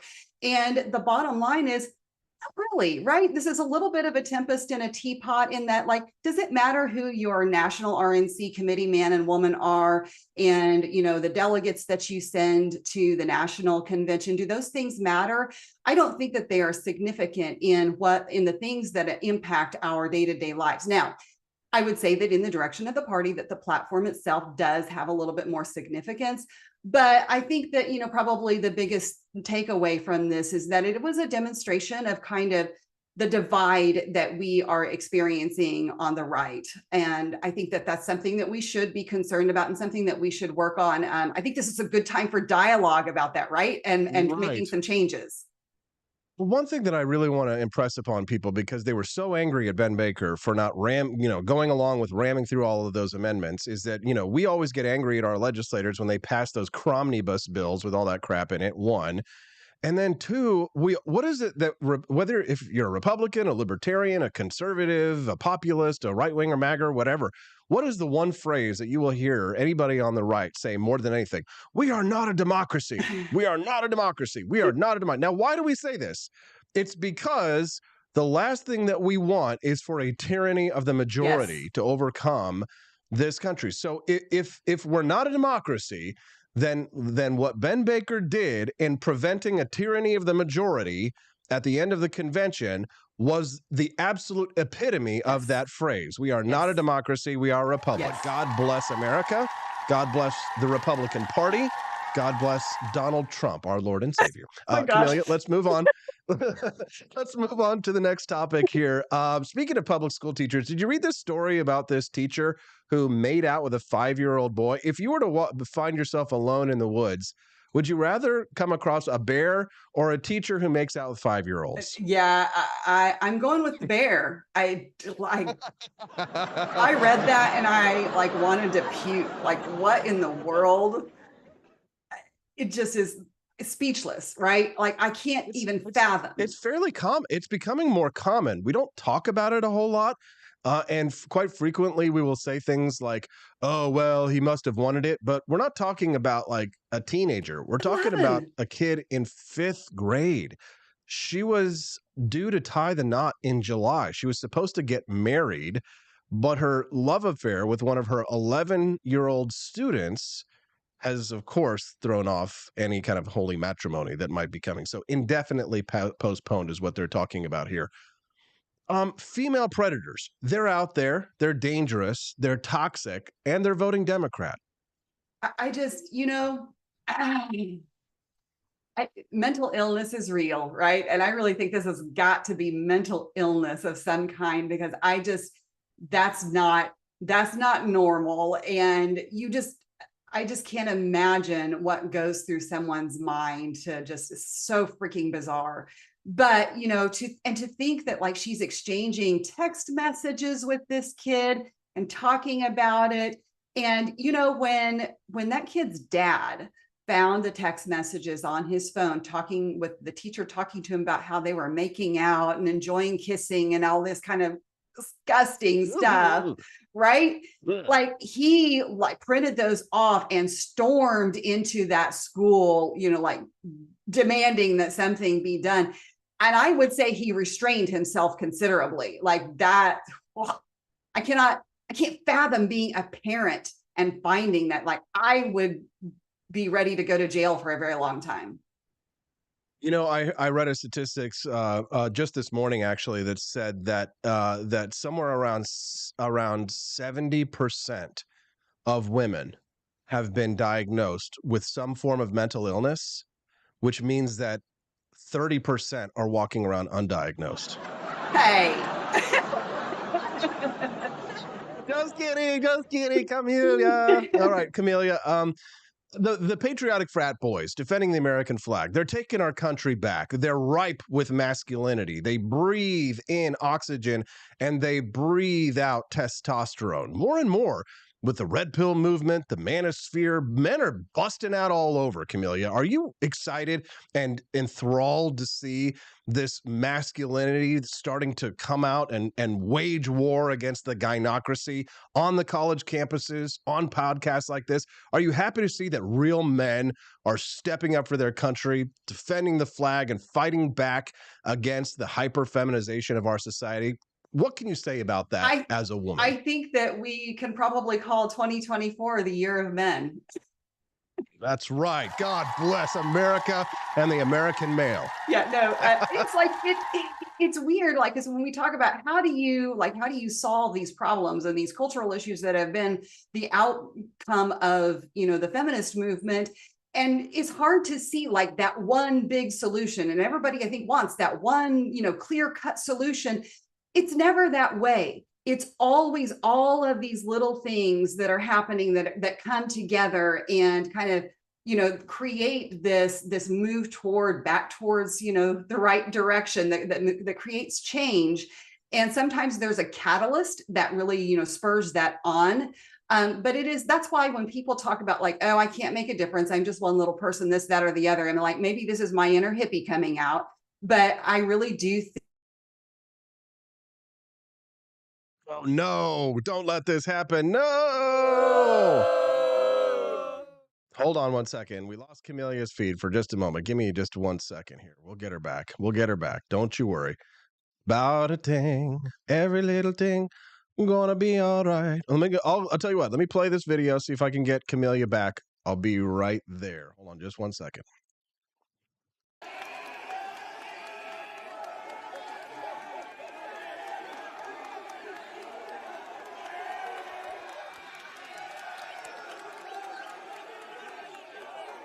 Oh, her electricity flashed. That's what happened. Okay, tell you what. Let me see. It's 8:20. We've got 10 minutes till Corey DeAngelis comes. Let's see. What would work out timing-wise? Here's what I'm going to do. We're going to have to say goodbye to Camelia. But thankfully, you guys unlocked the bonus content. So we'll go to the bonus content now.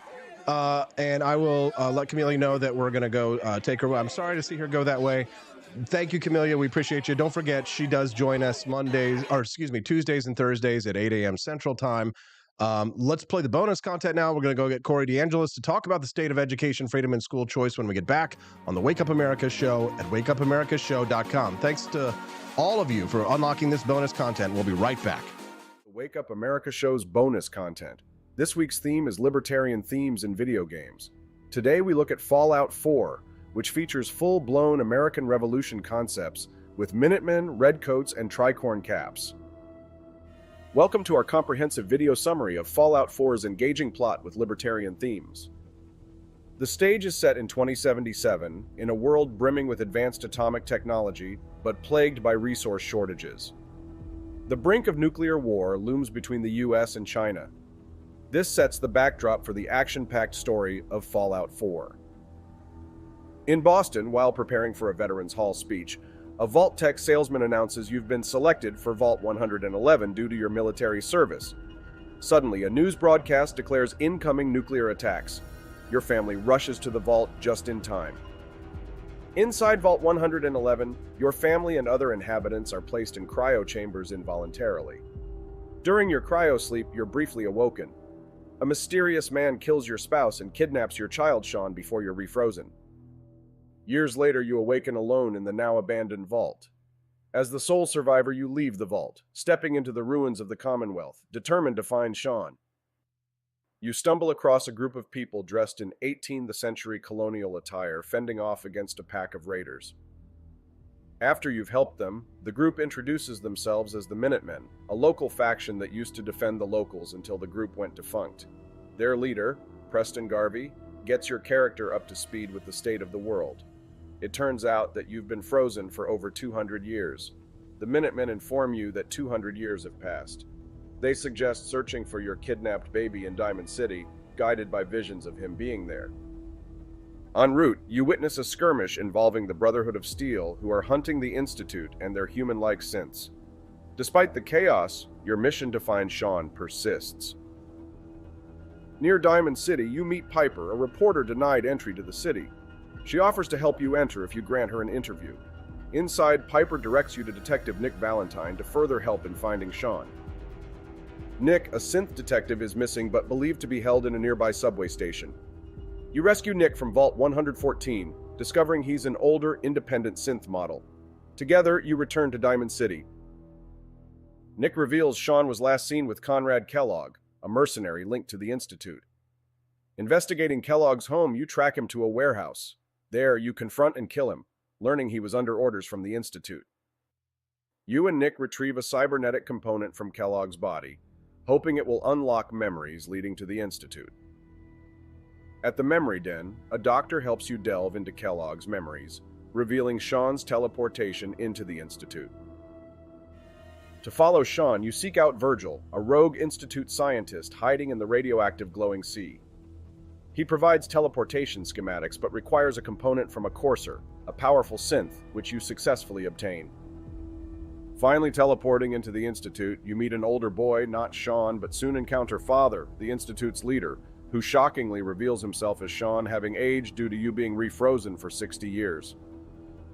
Sean explains his work at the Institute, aiming to improve humanity through synths.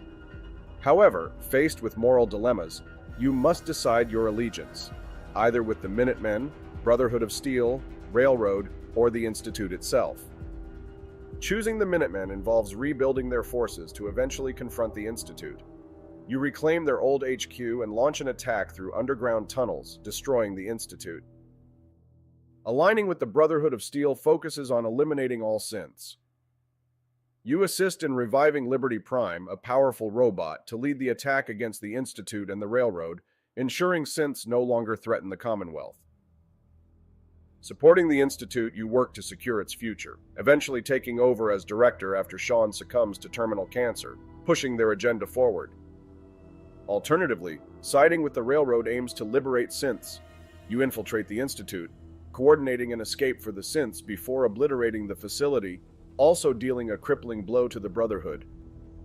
Fallout 4's climactic conclusion hinges on your chosen faction, each offering a distinct ending that shapes the Commonwealth's future. Whether it's peace through strength, covert operations, or technological dominance, the choice is yours. With many American themes of revolutionary patriotism, fights for liberty amongst the factions, and the question of the use of nuclear weapons, Fallout 4's themes will be very appealing to libertarians.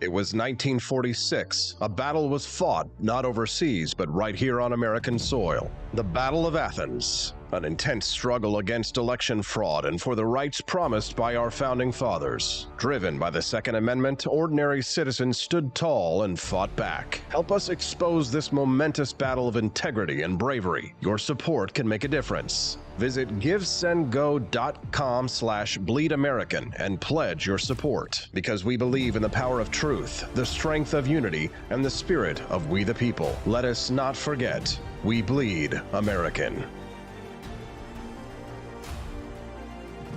America.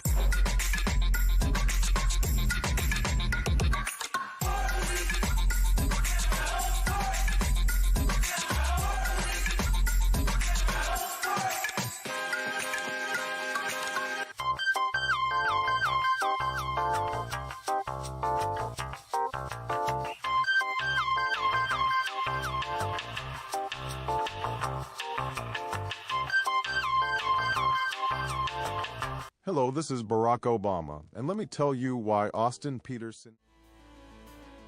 Welcome back to the Wake Up America show. I'm your host, Austin Peterson. Glad and thankful to have you here. 1,500 people watching us live on rumble.com. What's up, everybody? How you doing? I know many of you are here watching us for the very first time. So before you leave today, make sure you click that follow button so you won't have any problems finding our channel again. The Wake Up America show streams live Mondays through Fridays, 7 to 9 a.m. Central Time. We'd love to have you come back and join us on the regs. And of course, if you hit that like button as well, we'll be very grateful if you're enjoying that content. All right, well, school choice, not quite here in Missouri. We had to fight like hell for scraps just to get a little bit of some education freedom moving forward. The biggest fight has not been from the Democrats, it's been from people in our own party, calling themselves grassroots conservatives, but fighting like hell against conservative proposals. Let's talk to a man who knows a thing or two about it. He's a professional in the fight for education freedom, a senior fellow at School Choice Now, Corey DeAngelis, joining us live on the Wake Up America show now. Corey, good morning. Welcome to the show. Hey, Austin. Thanks for having me. Good morning. Good morning. So I assume you probably followed a little bit about what happened here in Missouri, where we basically just kind of increased the size of our education savings accounts. But boy, it's been a slog. Other states, they've managed to get real school choice across the finish line. Other states have had more watered down bills. What is the state of school choice writ large before we start to focus on Missouri? Corey, how's the battle going? Yeah, when the teachers unions overplayed their hand over the past couple of years and closed schools, they woke up families like never before. Families through Zoom school, what most people called remote learning, which I would like to call remotely learning because not a lot of learning was actually happening. Families got to see another dimension of school quality that's more important than standardized test scores, which is whether the school's curriculum aligns with families' values. Parents saw CRT and gender ideology infecting the schools. They were focusing on indoctrination as opposed to education, and that really turned school choice into a GOP litmus test issue. And now we've had 11 states, all controlled by Republican legislatures, going all in on school choice. And this, what I mean by that is universal school choice, no more picking winners and losers. Every family can take their kids' education dollars to the public, private home, or charter school that works best for them. This even passed in 2022 in Arizona, a state that has 1-seat GOP majorities. They all showed up, voted for their platform to empower families with education freedom.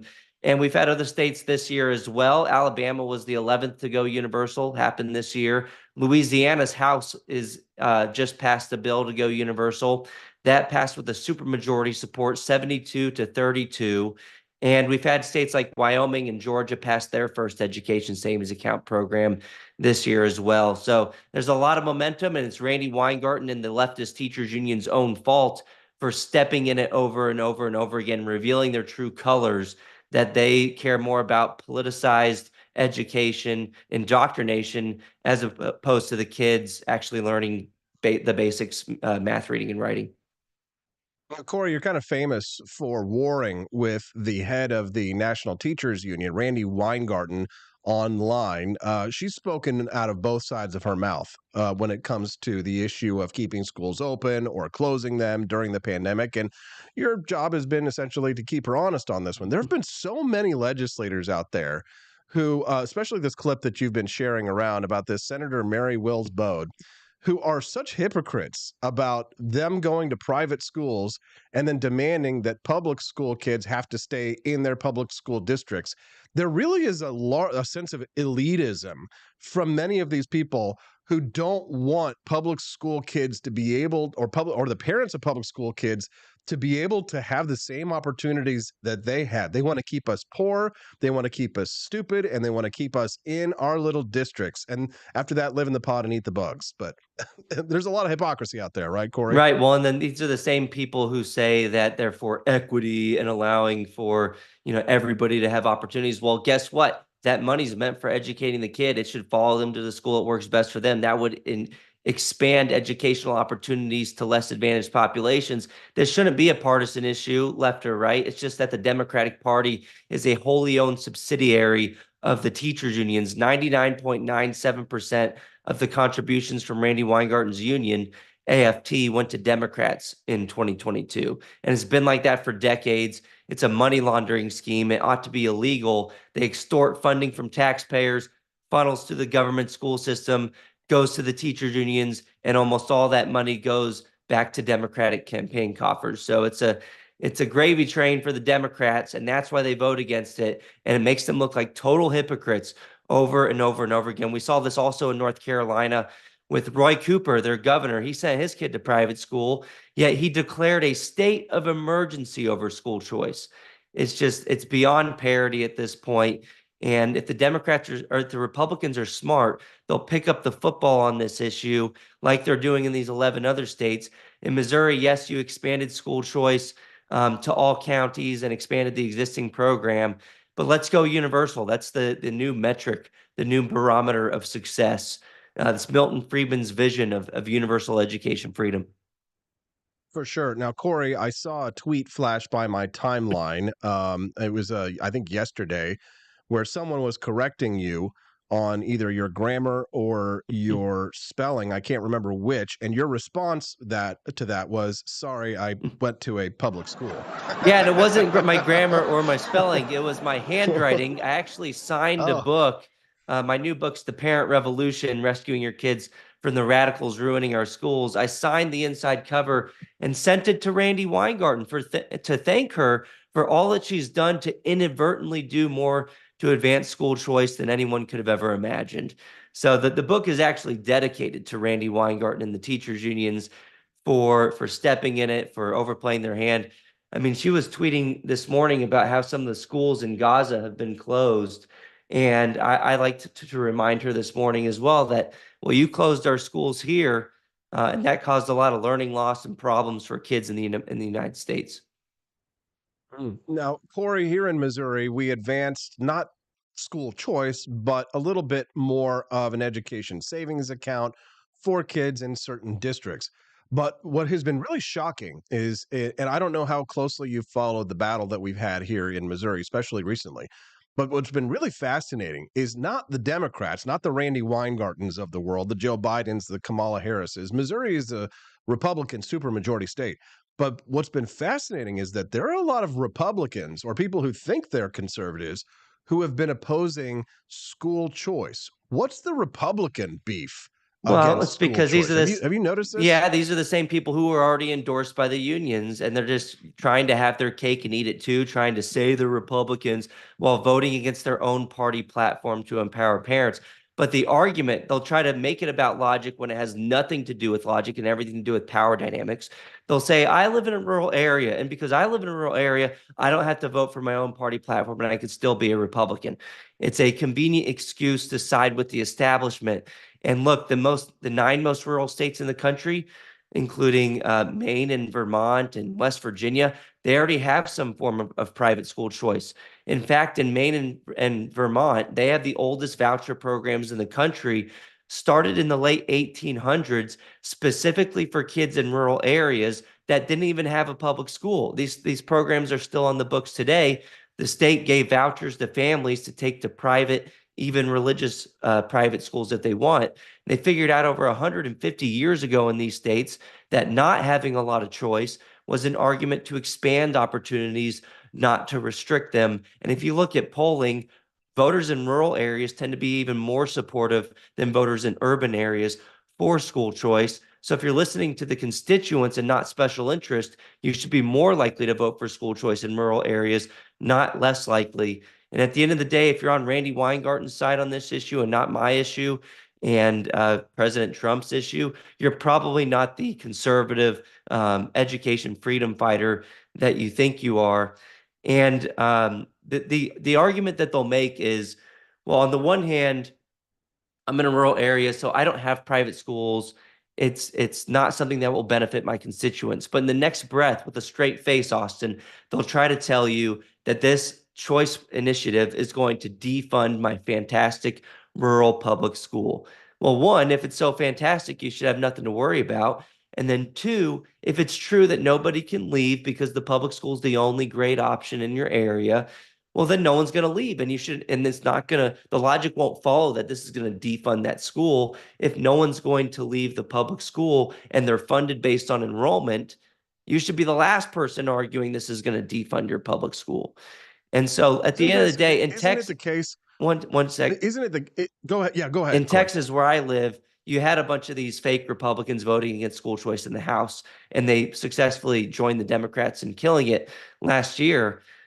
Well, 10 of the 13 incumbents that we targeted from the American Federation for Children's Victory Fund, my school choice super PAC, 10 of the 13 incumbents who voted against school choice lost their seats, or they were forced into a runoff, which translated to a 77% victory rate against incumbents, which is basically unheard of on the issue of education freedom. So you can't tell me rural voters don't support school choice.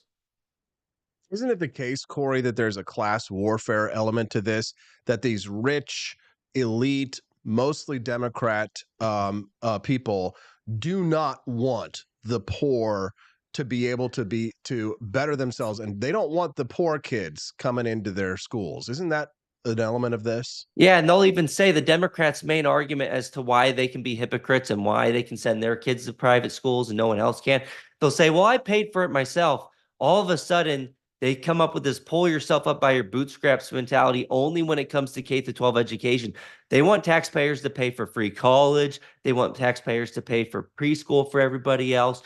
They want taxpayers to pay for health care and housing. But all of a sudden, when it comes to something that threatens the special interest unions that support their campaigns, all of a sudden they change their tune and they say, oh, you have to pay for it yourself. It's a let them eat cake moment for the Democrats, only for K-12. And some of them are so paternalistic. On the floor in the House in Kentucky, for example, a couple of years ago, you had a Democrat let the mask slip when she said, well, in Virginia, they have a program that does this. It's higher income families choosing, and it works fine for them. But in Kentucky, you guys are proposing for low income families. And, do we really expect them to, quote unquote, shop around for an education, implying that poor families don't have the wherewithal to choose for their kids? And my response to that is an elitist paternalistic argument that doesn't take into account that all families, regardless of income, have more of an incentive to get the decision right and more information. They know their kids' educational needs more than anybody else, especially more than bureaucrats sitting in offices hundreds of miles away who might not even know your kid's name. Now, Corey, I know you're getting a lot of attention online for saying that we should stop calling them public schools. What should we call them instead? They are government schools. They are run by the government, directly operated by the government. They are compelled by the government. They are assigned by the government. They are funded by the government, or I would say at least the taxpayer. They're not open to the public. Families have gone to jail for lying about their address to get kids into better so-called public schools. They aren't public goods based on the economic definition. They are rivalrous and excludable. They are not accountable to the public. Just look what happens when parents push back at school board meetings. They get their mics cut off. They get labeled as domestic terrorists. The FBI actually created a threat tag specifically for parents protesting at school board meetings. That is not democratic accountability. That is the status quo trying to bully and silence parents into submission. We should call them what they are. They are government schools, and people get so pissed off about this because the truth hurts. They know that the government sucks at everything it does, especially when it comes to delivering educational services. With places in Baltimore, for example, dozens of schools have 0% proficiency rates in math, 0 kids proficient in math, and they spend tens and thousands of dollars per student per year in these government institutions. They suck at what they do, and a lot of families send their kids to these schools And we don't want to admit the fact that we're sending our kids to institutions that are run by the government, and which the government usually does a bad job, and we understand that with everything else. But for education, it's almost like Stockholm syndrome. We don't want to admit it. But if we had choice, when families have an opportunity to choose, the latest surveys show that only half the families would actually send their kids to these institutions. And just imagine if people actually could exercise those options, you'd see a mass exodus from these government institutions. If you're just tuning into the Wake Up America show, good morning. It's nice to see those numbers on the rise. We love having so many new names and faces join us. I can imagine that for many of the 1,700 people who are joining us live at rumble.com right now, you're watching the Wake Up America show for the very first time. So welcome. We'd love to convert you to a regular listener. So do please click the follow button on the feed right now. That way you won't forget. You'll be able to come back and join us for the regular schedule, which is Mondays through Fridays from 7 to 9 a.m. Central. We usually have terrific guests like the one I'm speaking to right now. I'm speaking to Corey DeAngelis. He's a school choice evangelist, a senior fellow at School Choice Now. And he's got a new book out, The Parent Revolution, coming May of 2024. It's May, so I guess it's out. Corey, what's the new book all about? Yeah, it's called The Parent Revolution, Rescuing Your Kids from the Radicals Ruining Our Schools. And guess what? The radicals ruining our schools are pissed off about this book being out. One of the teachers union's executive board members in Wisconsin actually called to burn it. Yes, the same yahoos that are calling conservatives book banners, they're the ones that actually want to burn books that they disagree with. It's Saul Alinsky's Rules for Radicals, accuse everyone else of what you are doing yourself. And so if they want to burn it and they haven't even read it, it probably tells you it's a good book. It tells you how we've won this school choice revolution, how parents have basically become their own general interest group, holding politicians accountable over the past few years. And it also goes over some things we can do in the public school system to improve, including not keeping secrets from parents. Guess what? They actually do this in some school districts across the country where they fight to keep secrets about gender ideology from kids' own parents. It's totally ridiculous what they're doing. But I also sent copies to prominent union officials, including Randy Weingarten, Stacey Davis Gates, and Becky Pringle, the head of the NEA, thanking them for all they've done for the parent revolution by waking families up. These parents are never going back to sleep. They're never going to unsee what they saw happening in the schools starting in 2020, with more indoctrination than education. And this is a blueprint for success in blue states too, and to continue the super spreader of school choice in red states. Hopefully Missouri can get it done very soon. There was a win, obviously, with Senate Bill 727 in Missouri this year, but we want full-throated universal school choice like they have in 11 other Republican-controlled states. So that's the Parent Revolution. You can get it anywhere, basically Amazon, Walmart, anywhere you want to go. Just Google the Parent Revolution, you'll find it. Yeah, it's an urgent issue, especially for me personally, with the upcoming birth of my very first child in July. And I think you Same as here well, in Corey, August. having your In August, maybe you'll have a late and I'll have an early, and then we'll have the same birthday. We'll see what happens.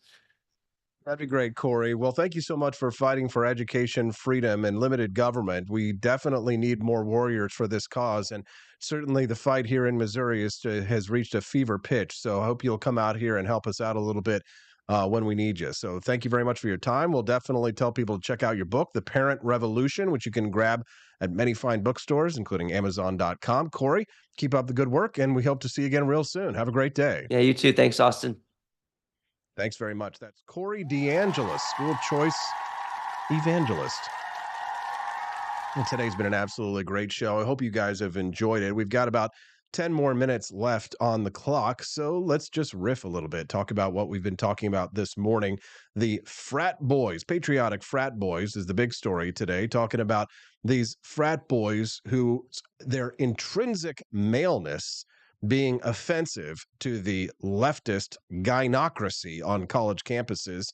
They have no reason or need to be polite or chivalrous, and neither do we in the fight for limited government when it comes to school choice. We should all lean into our power in a Trumpian way. I have always said that one of the reasons why I think Donald Trump is a powerful arbiter for our principles, whether we agree with him on everything or not, is because Donald Trump is not afraid of the left. We need more acts of courage, like the patriotic frat boys who defended Old Glory on college campuses. It's time for us to get mad. It's time for us to fight back against the woke left who would deprive us of our God-given natural rights, our intrinsic rights, which are a part of our humanity. We need an army of patriotic men to stand up in this country, to bring their testosterone to bear and fight against the feminization of our society, which demands that we castrate our children, dope them up, and indoctrinate them in these K through 12 government schools.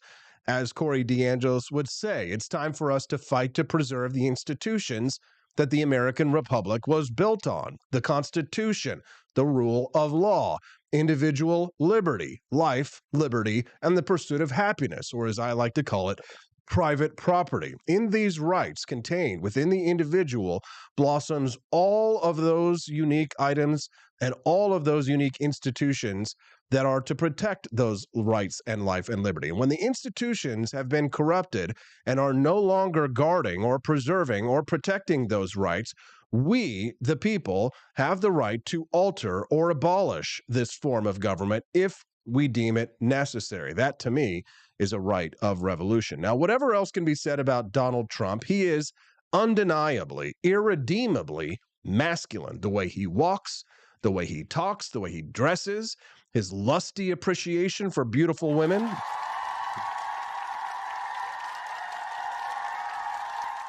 And of course, this is all in this anachronistic world that we live in now that abhors masculinity. And that probably is half of Donald Trump's appeal right there, to men and to the women out there who still love men.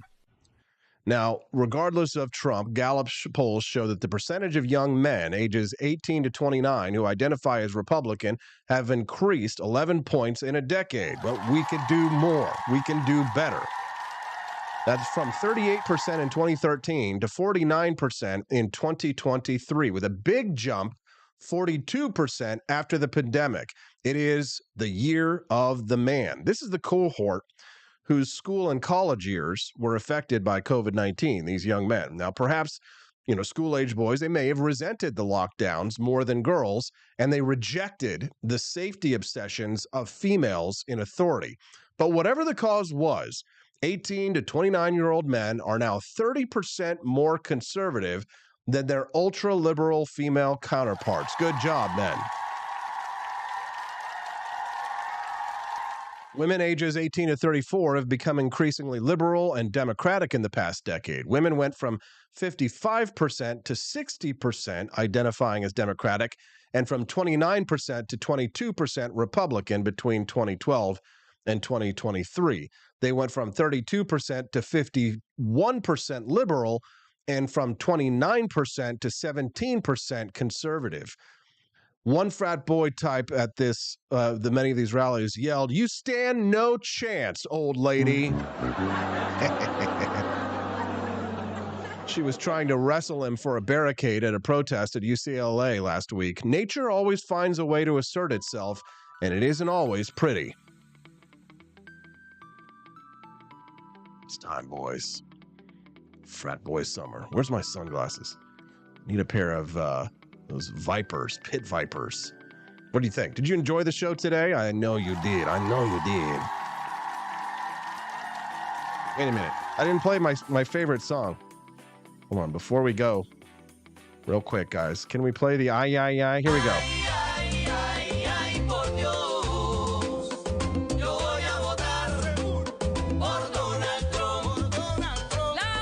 Buena vida, no la mía, hazlo por tu familia, latino por Donald Trump.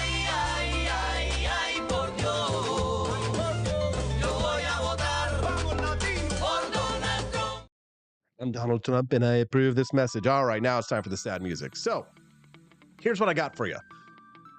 Another great show tomorrow morning.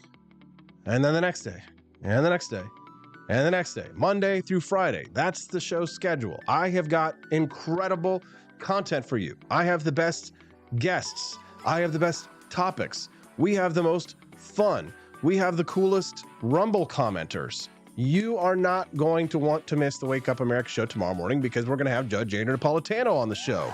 That's right. Zoomiest here for the first. Oh, Zoomiest. There we go. Zoomiest joining us here for the very first time. Hope we'll see you again tomorrow. Cecilia says, great show. Go take a nice nap to catch up on sleep. I think I will. I definitely deserve it. Luke Sacker. Oh, Fook. Joni Rankin. Rare Camellia. Barney Styles. All of our fun Freedom friends like In Jam and others. Eddie the Yeti. What's up, boy?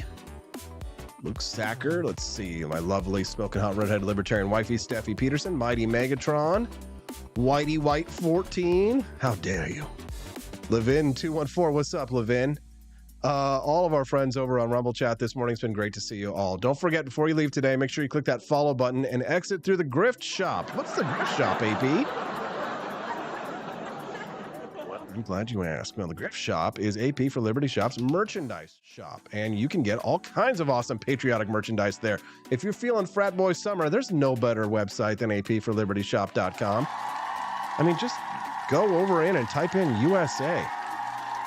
Look at all the awesome stuff you can find there. USA flag patriotic signs, girly shirts, flag earrings for the ladies. Look at these pants of patriotism. USA flag jogger pants. I designed those myself. It's Frat Boy Summer, boys. Head on over to apforlibertyshop.com. Get yourself some pants of patriotism. I know many of you were looking at those overalls. Well, this is the next best thing. apforlibertyshop.com. We've even got patriotic baby stuff. Don't let your boy grow up to be castrated. Get your son or daughter some awesome patriotic merchandise right there. Keep cool with Coolidge. I mean, come on. Look at all this amazing Donald Trump, the Terminator, Thomas Sowell whiskey glasses, American flag infinity scarves. Most of the stuff you are not going to find on other websites because Stephanie and I designed most of this ourselves. So head on over, apforlibertyshop.com. Look at that patriotic American flag bikini. Oh, the ladies are getting upset. How dare you? How dare you show that skin? I can't advertise that bikini on Facebook. They won't let me. It's too patriotic. All right, exit through the Grift Shop. Go to apforlibertyshop.com. Click that follow button. We'll see you guys tomorrow on the Wake Up America show at wakeupAmericaShow.com.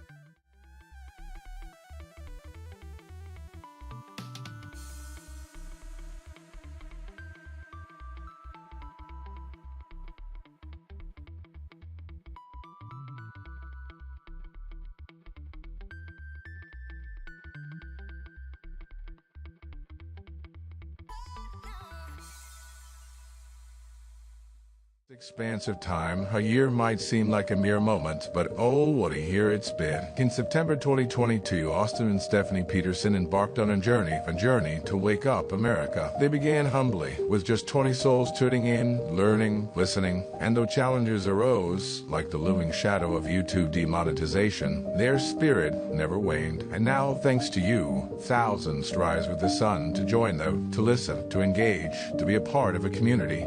So here's to you, and to Wake Up America, for memories shared, for friends made, for the journey ahead, and for never, ever forgetting to rise and freedom. Happy anniversary. I'm Donald Trump, and I approve this message. Believe me, Austin Peterson is the best. He's got the greatest Wake Up America show I've ever seen. Whenever I tune in the mornings and watch the live stream, let me tell you, he has got the absolute best content. I love his guests. It's just a total blast to watch, and I highly endorse and recommend the Wake Up America show. It's terrific, believe me. Is the outdoor your home about as exciting as a library? Then spice it up and unbore your space with our custom metal signs. Crafted with love and a bit of libertarian magic, you can customize your own metal sign at apforlibertyshop.com. So head to apforlibertyshop.com, customize your own metal sign today.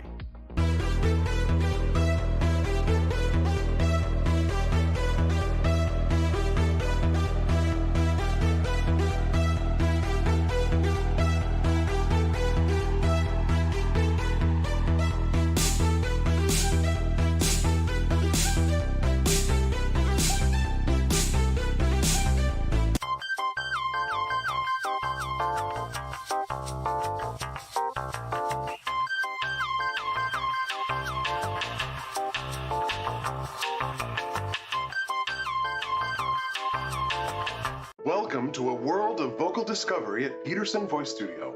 I'm Justin Peterson, here to guide your musical journey. Envision a place where your voice reaches new heights, where every note tells a story. We embrace all singers, from the enthusiastic shower vocalists to aspiring stars, ensuring each voice finds its...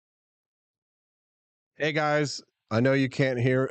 I forgot to talk to you guys about our friends over at Preserve Gold. The video is not showing. I'm going to have to jerry-rig this one. But just a reminder, guys, that this show is brought to you by our friends over at Preserve Gold.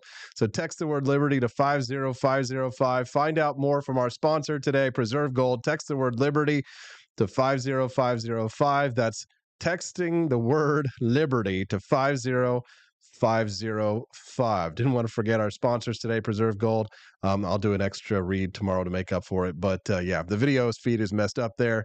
But I am here. So thanks for sticking around through the end like that. And don't forget to check out our sponsor, Preserve Gold. Find out more about how to secure your financial future through our friends over at Preserve Gold. They are awesome. So yeah, text the word Liberty